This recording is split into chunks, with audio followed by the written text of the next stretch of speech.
कंजूस का सोना। एक हिंदी कहानी। एक गांव में एक अमीर जमींदार रहता था।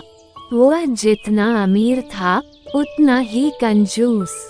अपने धन को सुरक्षित रखने का उसने एक अजीब तरीका निकाला।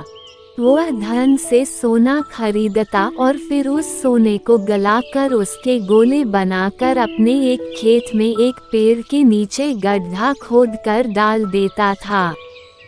रोज खेत जाना और गड्ढे को खोदकर सोने के गोलों की गिनती करना उसकी दिनचर्या थी। इस तरह वह सुनिश्चित करता था कि उसका सोना सुरक्षित है। एक दिन एक चोर ने कंजूस आदमी को गड्ढे में से सोना निकालकर गिनते हुए देख लिया। वह छुपकर उसके जाने का इंतजार करने लगा। जैसे ही कंजूस आदमी गया, वह गड्ढे के पास पहुंचा और उसमें से सोना निकालकर भाग गया। अगले दिन जब कंजूस आदमी खेत में गड्ढे के पास पहुंचा, तो सारा सोना गायब था। वो रोने पीटने लगा। उसके रोने की आवाज वहां से गुजरते एक किसान के कान पर पड़ी, तो वह रुक गया। उसने कंजूस आदमी से रोने का कारण पूछा, तो कंजूस आदमी बोला, मैं लुट गया, बर्बाद हो गया। कोई मेरा सारा सोना लेकर भाग गया। अब मैं क्या करूँगा? सोना किसने चुराया? कब चुराया? किसान आश्चर्य में पड़ गया। पता नहीं चोर ने कब इस गड्ढे को खोदा और सारा सोना लेकर 9-2-11 हो गया। मैं जब यहाँ पहुँचा तो सारा सोना गायब था।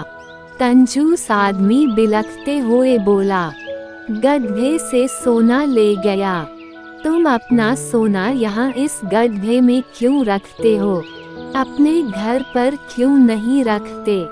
वहाँ ज़रूरत पड़ने पर तुम उसका आसानी से उपयोग कर सकते हो।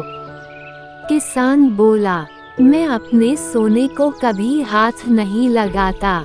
मैं उसे सहेज कर रखता हूँ और हमेशा रखता, यदि वो चोर उसे चुरा कर नहीं ले जाता। कंजूस आदमी बोला।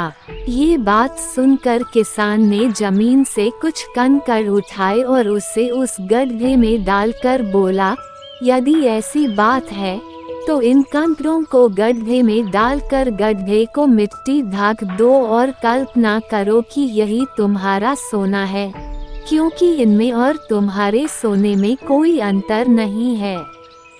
ये भी किसी काम के नहीं और तुम्हारा सोना भी किसी काम का नहीं था।